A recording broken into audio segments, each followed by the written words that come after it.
Well, let's dive in. First things first. Anybody got any objections, any hurdles, any obstacles with any customers? Anything I can do to help you get somebody over the hump and closed? Or is everything going perfectly with every customer and they're all easy? No, that That would be awesome though. would be Italian. great. Did you talk to Alexis Robinson yesterday? Alexis, Yep. yesterday, she is that an agent Yes. Yep. She had asked you some questions about the property behind it, behind? about behind 718 Swiss. Oh yes, yes, she called kind of later in the day. Yes. Okay. Is Brock UTEC completely out on 718 Swiss? He is not completely out. This is the one I was going to discuss with you guys. So once they brought the owners, so this is for a ranch hand. Once they brought the owners out, the owners think that the kitchen is way too small. So the ranch hand, the people that would actually live there, love it. However, the owner that would be buying it, it just she thinks the kitchen is way too small, and it's really just the storage. Long story short, they're doing a 1031 exchange, kind of end of January, so that's what they're going to be waiting on. Okay. How serious was Alexis yesterday? Because she called me. I told her to talk to you. So, She called um, again. Okay. well, Um, she needed some clarification on a few things. But I was just, how serious is she about it? Because I mean, you could probably get both of them. yeah, yeah, for sure. Um, I will reach out to her because I haven't heard back from her after the showing. She did a pretty late showing yesterday, but I need to follow up and see what the feedback is. Okay. Good deal. What this is confusing to me how this is laid out, by the way. I assume that's the living room, but there's not a photo like showing the living room. It's weird. Um, who shot these photos? Do you know? Do you know who shot these? I would think that was Sam. Yeah, I'm pretty sure that was Sam. Okay. So the Um, living room, I mean, that's that third picture. That's because that's kind of where you're seeing the kitchen yeah, and it's just a shot from the living room into the kitchen and not one from the kitchen into the living room. So I was just looking for that shot. That's all. Not the right. end of the world or anything. Not terrible. Um, okay, cool. So, how did so what do we need to do to move this person forward, do you think?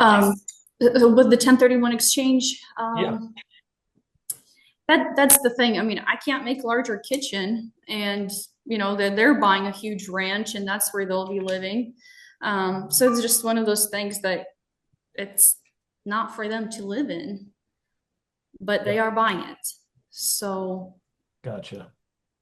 just one of those things. And they looked a lot, and we are kind of the closest location to their ranch and probably some of the nicer homes they've seen out here. So I think we're still in the game. It's just they're very particular. Yeah. Is there any other plan that we have that we could show them? I tried to pitch them on the topaz, but that's just not what they're looking for. They want it to be a ranch. They want it to back up to the green space. So that's, Yeah, I gotcha. Is yeah. there no opportunity to build from scratch in a lot that actually fits what they're looking for? There is, but they're looking to do something. Oh, they've got a Different. 1031. Yeah, so they got a time limit. Yeah. Okay. Um, all right, good deal. Well, anything in particular that I can help you guys with, what certain areas of new home sales training that you're like, I wish I knew more about this area. Anything that I can Yeah, help with? for me, I would say kind of learning more on what's under our our flooring, you know, because I had that question. It's like, well, I mean, I don't really know what's under that carpet. I can only guess. So it's just the nitty gritty things of that nature. Yeah. Like So and another thing, yeah, our concrete floor was poured. This was actually Brady, one of your houses in Ozark, that amethyst, and they were just curious why there are lines in the concrete, and I just said that's most likely for release, like a release valve or something. I don't know. So I just kind of Lines had in the what do you mean lines in the floor? like kind of like veins, I guess. I don't know. Just if you're looking at the concrete, it's got like it's like a perfect square. It's laid out. It's like a big old tile. And I Oh, don't. those are I can't think of the correct verbiage. Just basically to take the pressure off the concrete to keep it from That's cracking. I know what I was thinking. So yeah, just things of that nature. I don't know exactly our style of construction, and I would like to know a little bit more of those kind of little details, what we do and why we do it that way. yep. Give me 1 second. In retrospect, Natalia, you'll get a lot of questions like that. Those are really easy things to go. Uh, that's a great question. Let me figure it out for you, and wait until they ask again because they'll probably never ask again. Yeah, Just don't and I Very worry. answer it. true. Very I, true. yeah, that's a good one. Like, I mean, because those things, like, it'll pop out to them. Like, I mean, it'd be like driving down the road. Why is the sky blue? You know what I mean? It really doesn't matter. It doesn't Yeah. matter. They like the house. The bedroom's the perfect size, and they love the pantry. So those types of things you'll get all the time. But it helps to know them. But also, you can get too deep in the weeds on over analyzing those things and explaining a crack to somebody for 10 minutes about what it does, why it does it, whatever. It takes their sales brain out of it. Then they become too Yeah. analytical about stuff that they don't need to think about.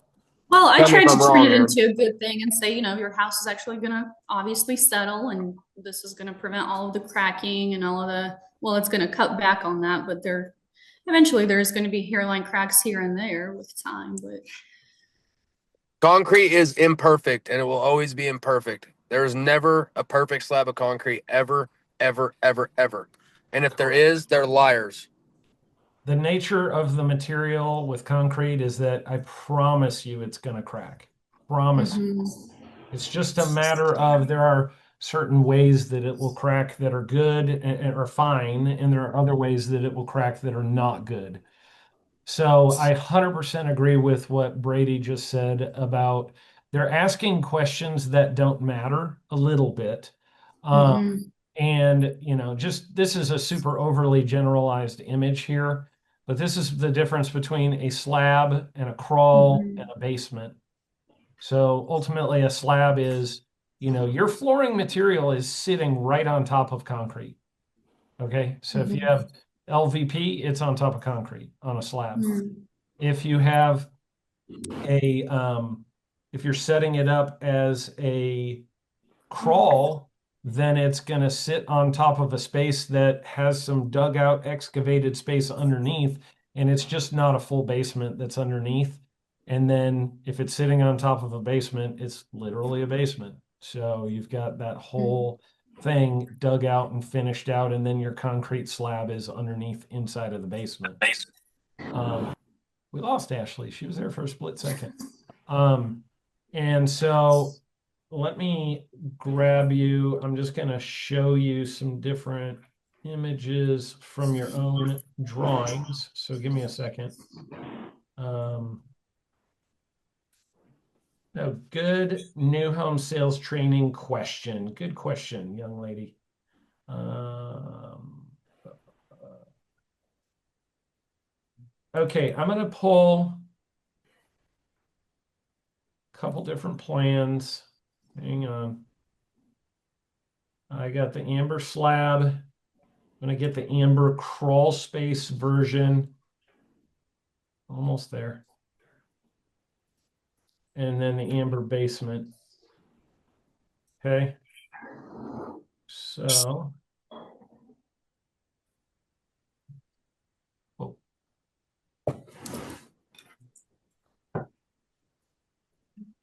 all right, let's go to the slab. This is going to get really technical for a second, but hang on. Go to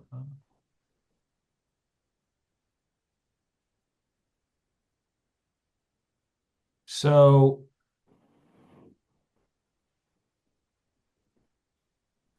this is your drawing in your blueprints, right? Here's your grass that comes in. Here's your dirt that's there. Here's your footing. And then your slab has, this is a piece of rebar right here that goes, it sticks up out of your footing. And then when they go to pour the slab, they bend it over like this so that it goes and ties together your footing and your slab. So your slab starts right here, you know, where the top of that footing is, and that's where the slab is held together. And then you can kind of see these little arrows pointing, but the finished flooring is literally attached to your slab. Can you see that?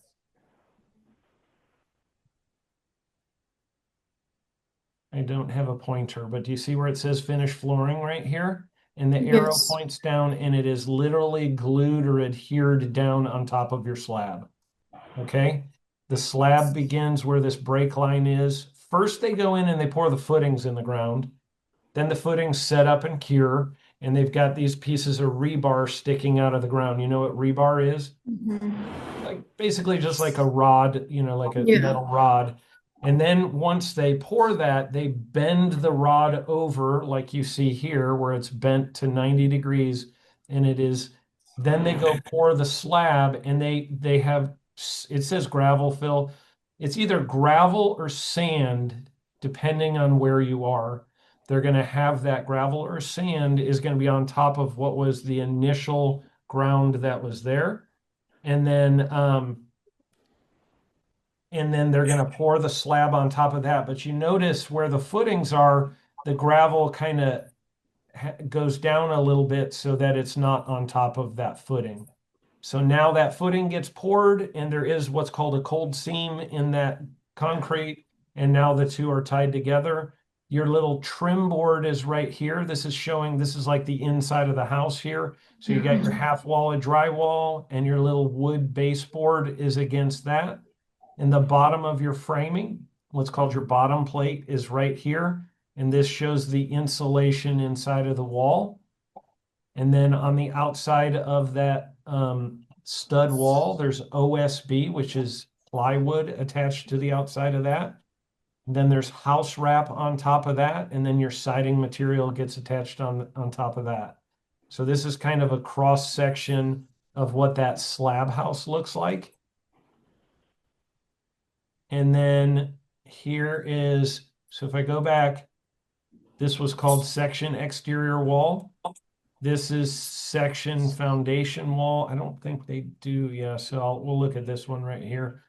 You zoom in on this for you. Whoa, too much zooming. And this is all in our drive. I don't actually think you have access to these blueprints, but I'm showing them to you just so you can kind of see them here. So let's go do this. Let me go.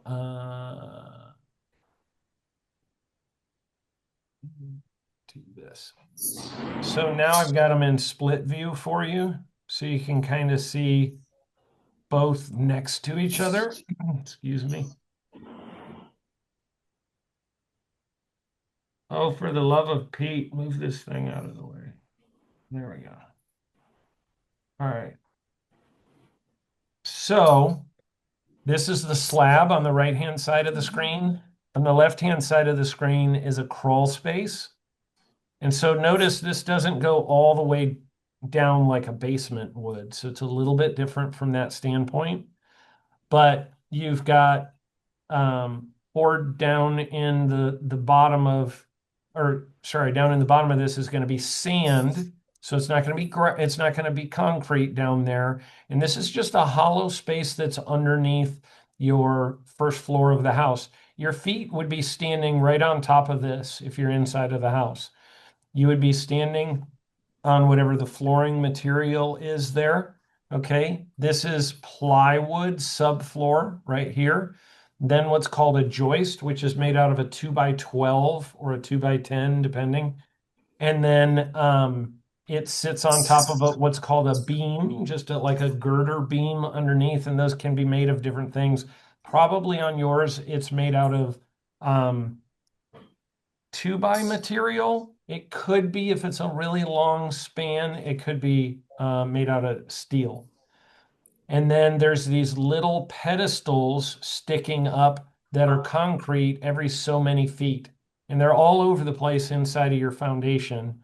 And then if I come over here, you can see the footing here, and there's another footing over here under this other pedestal. This is the outside wall of the home. So your ground that's outside is here, your grass is right here. And where this footing is, it's got rebar, but in this one, it turns and sticks straight up because you have a little bit taller wall. Depending on where you are, they're usually about 4 foot tall. So you got like a 4 foot tall crawl space there.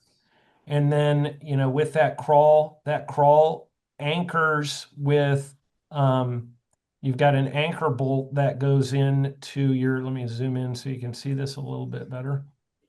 The anchor bolt goes into the concrete right here, and then it has a screw on top of it.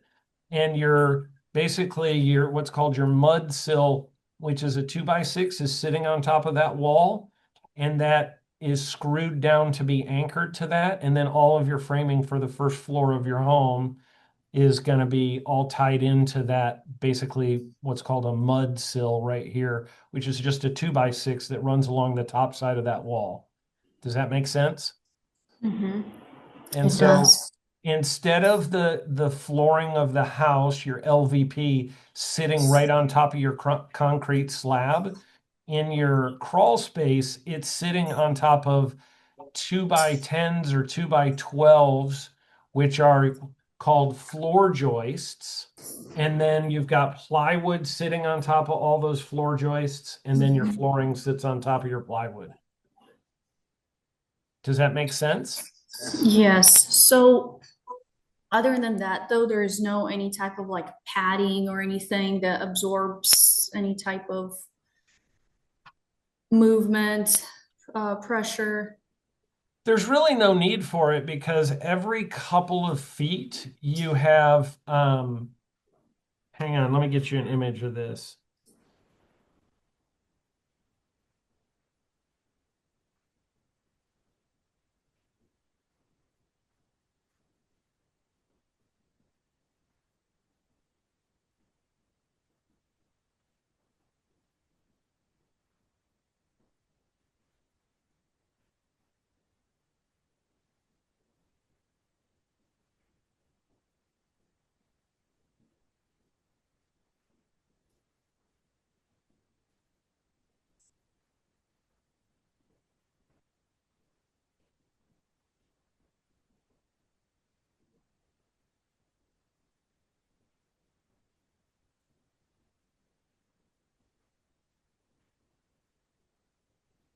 Give me a second. So there's a bunch of framing members that are your joists. So this is showing from a cross section.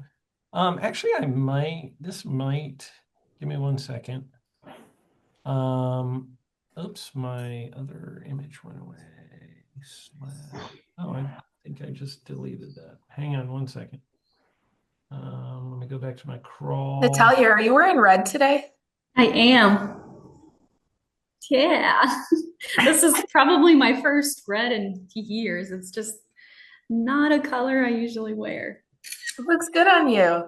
Thanks. Looks good on you too. Hey, Thank you. what about my blue? Oh, You look like you're feeling blue today. I'm And- wearing red. Jordan's All right, wearing red. Jordan, show us your red. Jordan's not on screen though. Brady, are you wearing red? All the Nope, blue I got a people cool are. pocket knife. oh my gosh, Brady. Are you going That to is- a Such a showing? guy. Huh? Going to a showing? I am putting out directionals. Okay, here you go. So we've got, this is kind of like showing it as a cross section between finished and unfinished. Okay, so your crawl space is underneath. These are 2x10s or 2x12s. Okay, and those are your floor joists. Okay, and this one, okay, this is not actually how it would be because AI screwed this up a little bit. I did this in Gemini, but this would be this part right here is correct. It's just this is showing it steps up, which is weird. But anyway, these cross members are there, and every 16 inches on center, you have one of these cross members. And then you have plywood sitting on top of that, which you can kind of see the plywood over here. And then you have the finished floor kind of sits on top of that plywood. Does that Okay. help you visualize Oh that? yeah, this is perfect. Yes, thank you. I Yeah. figured it's that, but I was just curious if I could just kind of felt like there's more to it. I don't know why. So right here, you can see the where all of those little posts are, all the Okay. little piers. This is on a Mhm. crawl space. So every so often, there's one of those beams of concrete coming up out of the ground, which you saw over here, right? There's some of Mhm. these. And then the outside wall is concrete that's 4 foot tall, which is what this is right here. And so these little rounded beams are these right here. Okay. And then on top of those beams, or on top of those, pillars, you've got these beams. And if I go back to this image, the beam is like this part right here. Mhm. Okay. So that's kind of how that works. And then you've got a basement is going to be very similar, or as Steve Currington says, it's similar, but not specifically the same. He likes to misuse words on purpose. So this is kind of your basement cross section of what the foundation wall looks like. The difference is it's taller than the crawl space, right? Now you're 8 foot. And on top of that sand I showed you on the crawl space, they pour the concrete slab of the floor in the basement. Then you've got a concrete wall going straight up. You've got your rebar that ties your footing in. The difference is they put this, oh gosh, what do they call that? My brain just went blank. It's like a keyhole, but that's not the word. Anyways, they put this little notch in your footing that your wall sits and notches into down there. And then the wall is like 8 foot tall, and your rebar goes way up into that wall. And then you still have the anchor bolt on top of the basement wall.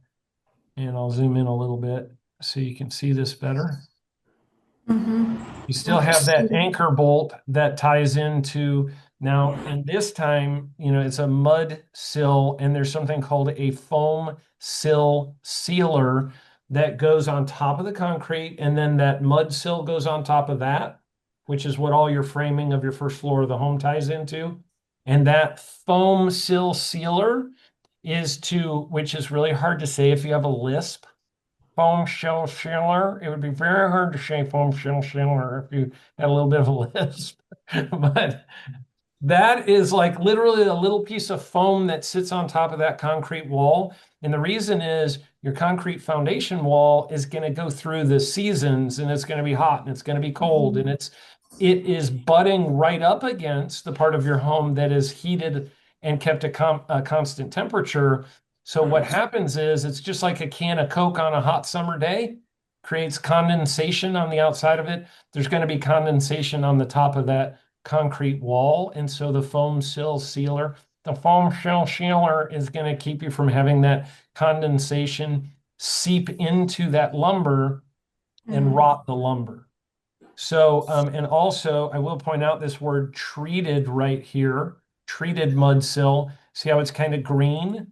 Lumber that is green instead of kind of that yellowish pine color. The green lumber is actually treated lumber, which is made to resist moisture anyways. So you kind of have like a double whammy there of the foam sill sealer with the treated mud sill. Hey, Jordan, Allison is calling me. Do you want to go call her or see what she needs?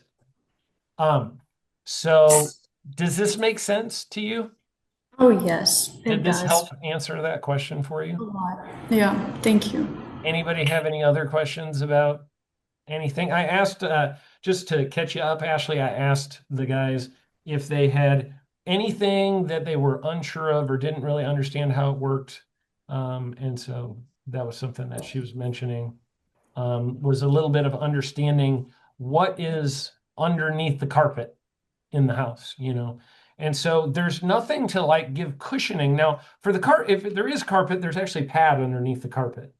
So you have, Brady, you might know, I can't remember if you guys have 6 pound pad or 8 pound pad underneath your carpeting. I think it's 8 pound pad. Okay. I think it is too. So there are different weights of pad. It'll be in your included features sheet, Natalia, if you look there, but I'm pretty sure it's listed there. But so that is what gives the cushion underneath the carpeting.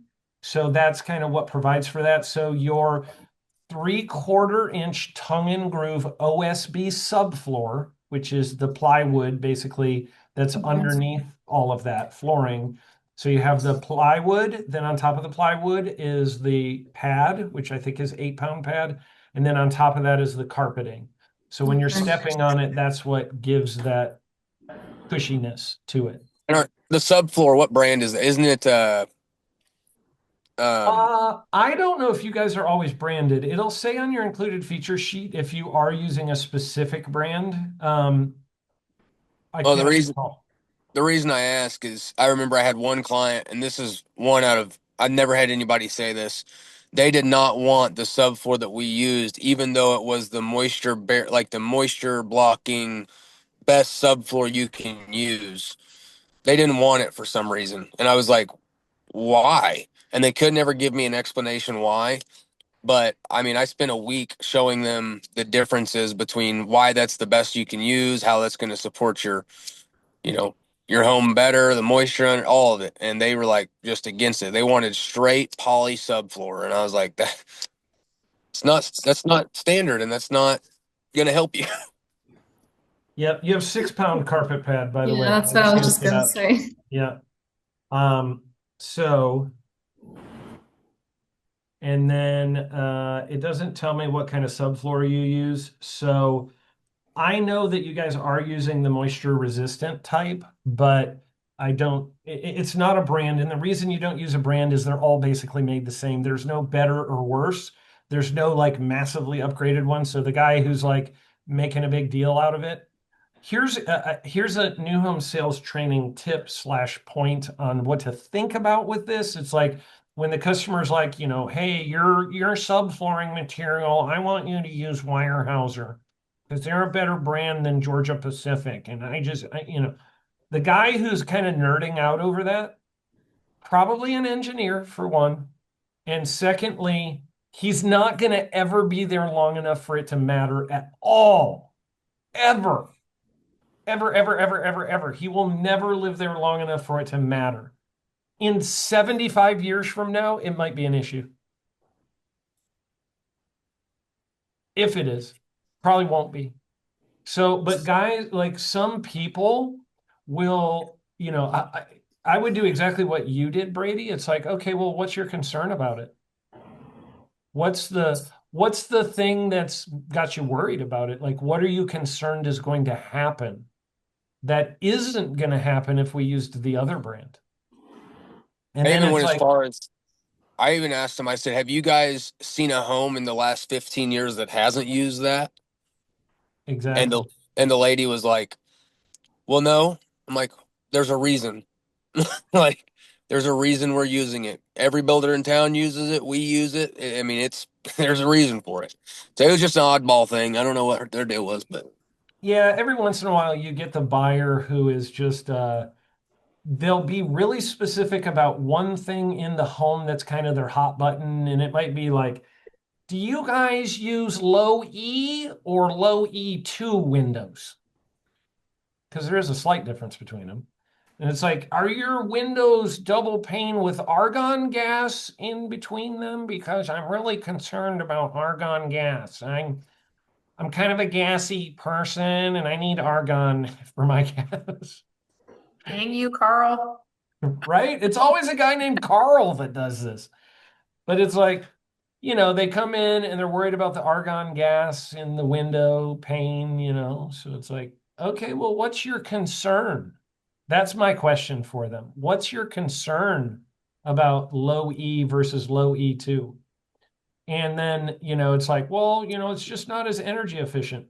What do you surmise is going to be your total annual cost difference on heating and cooling your home using low E versus low E2 windows? It's like reduce it to the ridiculous when they start going down that path, because the difference is going to be like $5.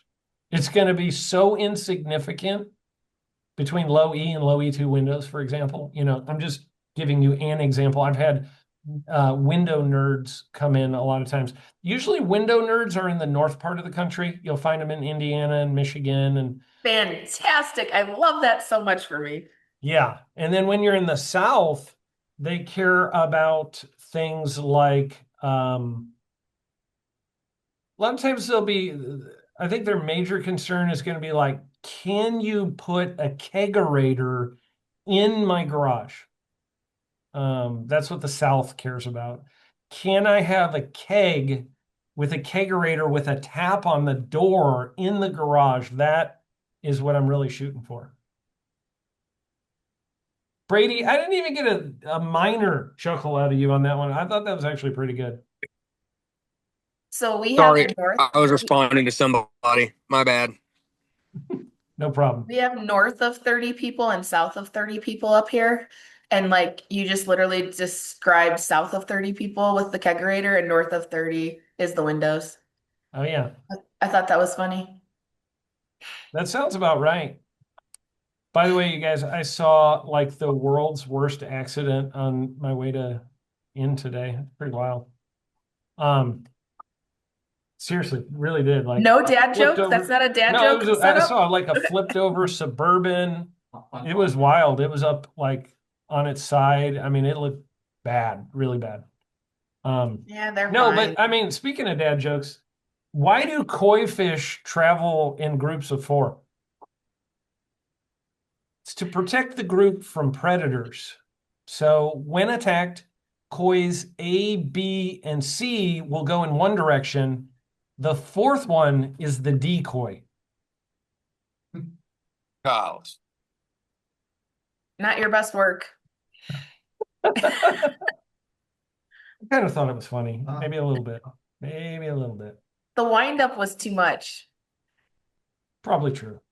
Probably true. If Ty was here, he'd Just probably get say something outside. really witty right now.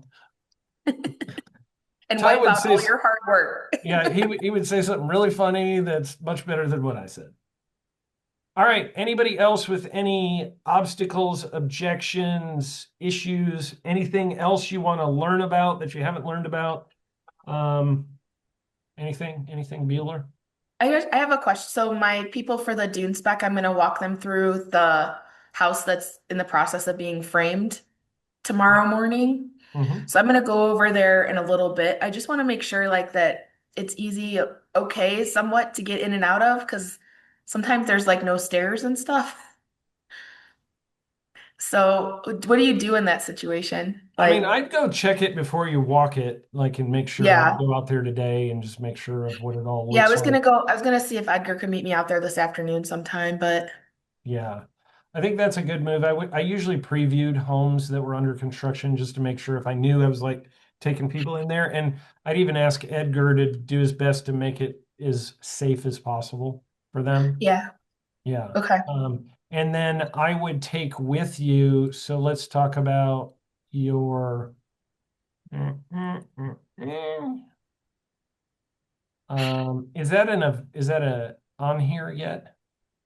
No, it's no, we don't put them on until they're framed, so it's in the process, but it doesn't have like roof Oh, I trusses or thought it was framed, you're saying. no, there's no trusses or anything on it yet. Okay. So what I would do is it, how dissimilar is it to this version? Quite a bit, like that whole wall. Yeah, it's quite a bit. I mean, I already took them through the virtual tour. I took her through the virtual tour, but her partner's coming out, so he hasn't seen it. I sent them, I did like a PowerPoint with the I threw together a quick PowerPoint to do the selections and sent that to them so she could send it over to him so he knew what was going to be on the inside. So I was hoping I could just walk them through. I'm sure, and I did send him the link to the virtual tour, so he might have taken it, but I wasn't able to. When they sat down, I walked them through what's different. Gotcha. I mean, one of the things, let me see if I can find something for you real quick. One of the things I would do typically is like if you've got a home that's framed and you're like, I want to show this framed home to this client and they're going to have a hard time visualizing it, is I would have an iPad or a laptop or whatever you need to have there with you. And I Okay. would walk them through the home. The iPad's the best thing to use, but I would walk them through the home holding the iPad and going, okay, right now we're standing here and we're looking into this space. And I would literally go, have this pulled up on your iPad, give me a second. I'm going to pull this up for you. Is this a Dune farmhouse or craftsman? Farmhouse. Okay. Um,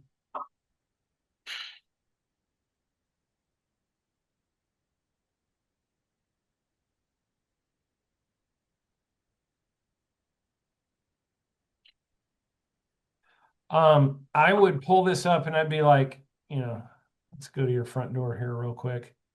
Whoa, going downstairs. I've hurdled the railing. Whoa, hang on. I went in the office. I'm just trying to I'm get to the so front door. Whoa, something's it's wrong. bad. It's hard. I have such a hard time. I'm glad you're struggling because I was like, he's Something's gonna come wrong in. with that. Oh, there we go. I just had to click right on the dot. So I would Yes, you have to literally click walk right on the. inside. I'd walk inside the front door and I'd be like, I'd be standing in there and I would turn the Matterport as you turn and show them each part of the home. Do you know what I'm saying? Yeah. So that way they can kind of see what it all looks like. It makes sense to them. They're like, oh, okay, I see. Because when they're looking at framed walls, it'll be a little bit hard. The hard part about that is that we have changed the floor plan a little bit. Yeah. So that can sometimes make it even more confusing. Um, let me pull up your plan version of that. Hang on a second.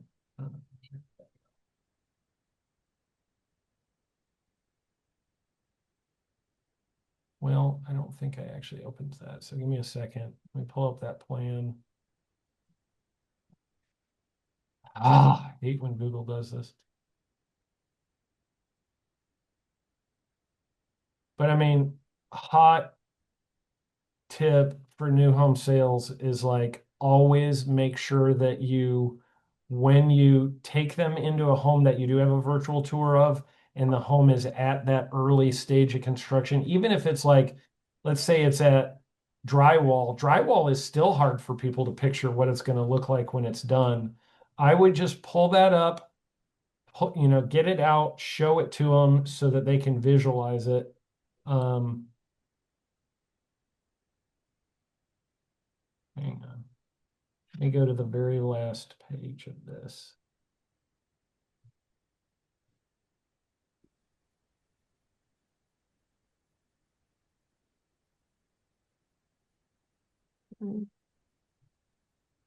So I'll zoom in on this one.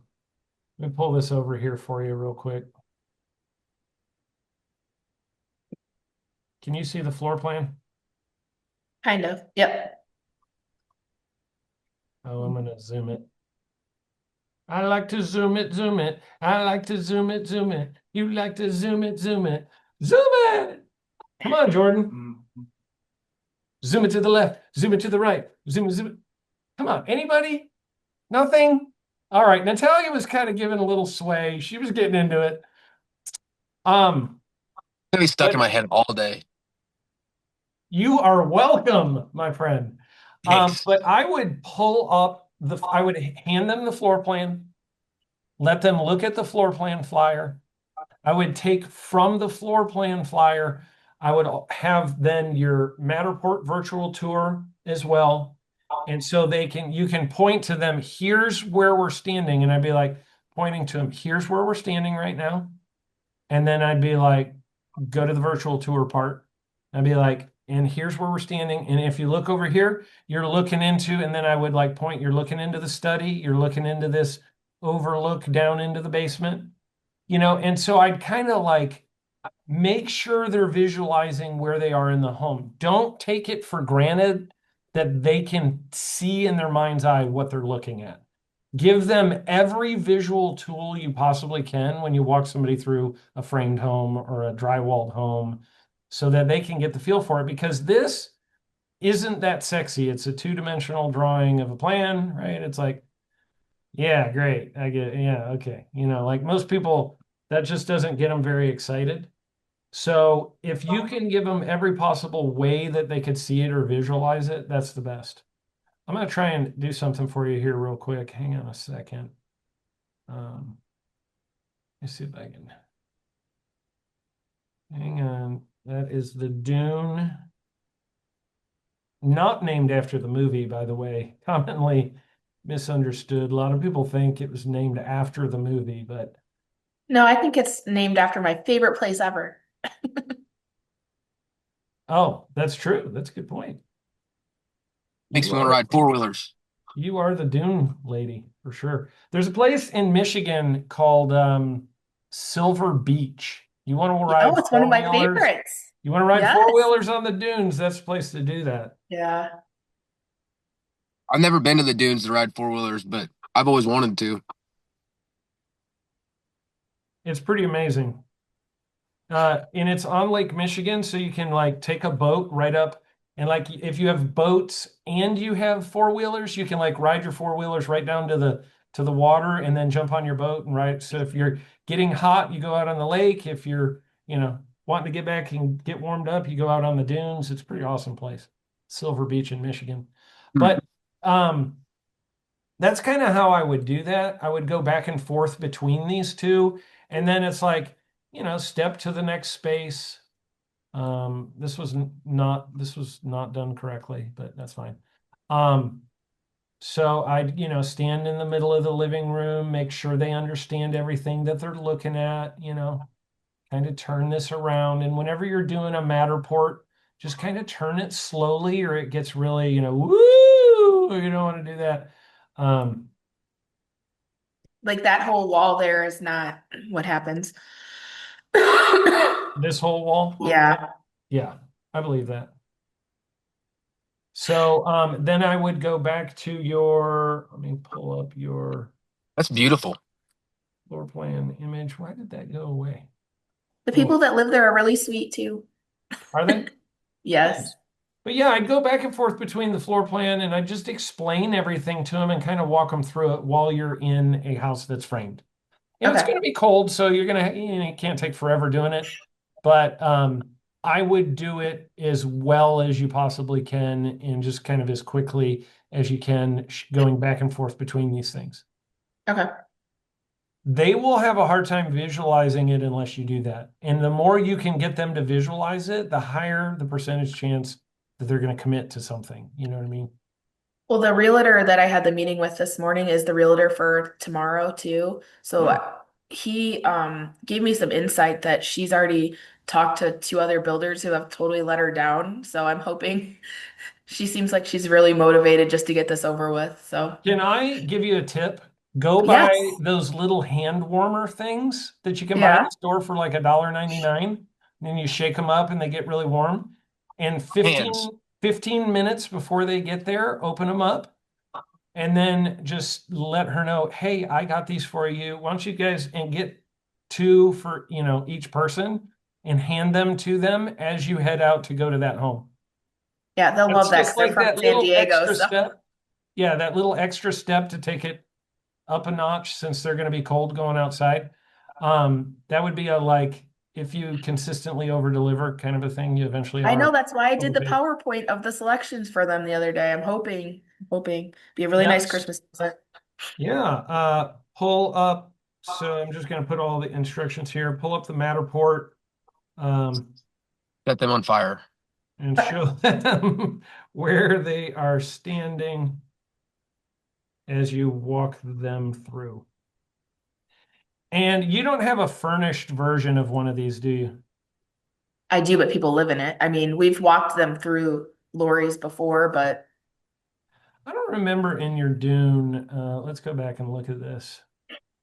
Yeah, you got pictures like this, but nothing furnished. Okay. Mhm. Um, So if at all possible, it's nice also to show them furnished stuff. So, because sometimes it's just hard to picture like what's it going to look like with furniture, but you don't want to use ugly furniture either. So you got to be careful of that.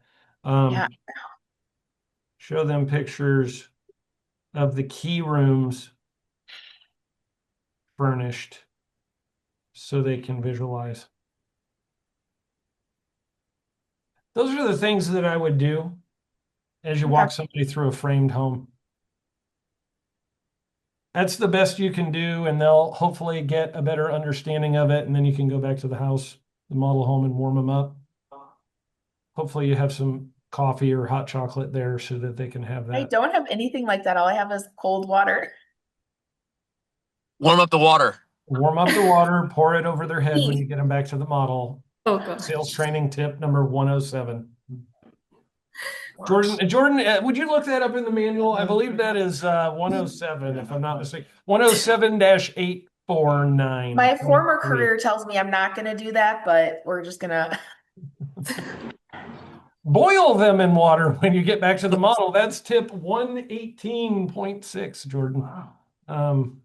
Just quick reference. Ask them when you get back to the model, would you guys like to take a bath with me? That is not a No. good tip. Like, hey, I got a bath ran in case you're cold. I've got some Barry White playing in the master bath with some foaming bubbles going right now. Wow. Comes with a back rub or a back scrub, I should say. Yeah. Maybe Yeah. I'll stop at Dunkin' Donuts and get a jug of coffee. Maybe we'll do that. That's a better I idea. think that sounds like a safer bet, but that's That's just probably me. a You've safer been doing this longer, but Yeah, well, I'm sorry, I was reading out of Jordan's personal manual of new home sales training tips just now when I got to that part. So, his thought I wife's saw a that on lucky Steve Tur- lady. I thought I saw that on steveturrington.com. right. That's probably Now more that sounds fitting. accurate. That sounds extremely accurate, actually. Free baths and low rates. Oh my God. So gross. Whoa, This one got derailed quickly. I blame Brady. 100%. Oh God. I blame Jordan more. What are you talking about? That was funny. That was good. Thank you. That was Well good. I done. like that one. That was like Thai good. Whoa. Hey, I like it. All right. Over the weekend, my expectation is you will have customers who have already bought or already building bring family and friends by to see your model home. That often happens on this weekend. And you'll have the people who are from out of town who are now in town come by who were thinking about it. Nobody is just going to come by because they have nothing to do. So anybody who walks in your door, I would take them very, very seriously. Just from a like, they're not there for nothing. So I would pay close attention unless they're the person who's just like they're already building or already bought and they just want to show their family members the model. Outside of that, you're going to have a very, very legit buyer walk in if somebody walks in. So I would treat it that way.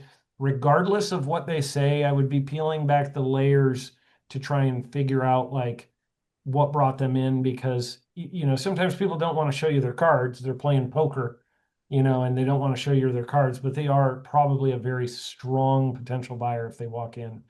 All the way up through like Wednesday of this coming week, that'll be the case. Also, I will say that normally the day after Christmas through New Year's is the same way. It's like red hot buyer if they walk in your door, usually. I have typically sold a lot of homes in the week in between Christmas and New Year's. And a lot of times, and really going into the next couple of weeks into the beginning of January, it's all the people who meant to purchase in 2025. These are often the people who were like looking in the summer and they were going to do something. And then they get down to the end of the year and they're like, hey, I never actually bought a house this year and it's almost over. I should do something. So they get kind of urgent and they start coming back looking again. I got it. Yep. So that's pretty common. And a lot of times they'll go back to the place they looked at before that they liked. So pretty common for that to happen. So That's my new home sales tip number 143.897-ULXY. Oxy. I keep a catalog of these, you guys. Don't worry about it. You can look it up later. Check my numbers. But that's pretty much what I got for you. I will be here next week. So if you guys are, I will be here Monday and Tuesday. I know Ashley, you were going somewhere, doing something.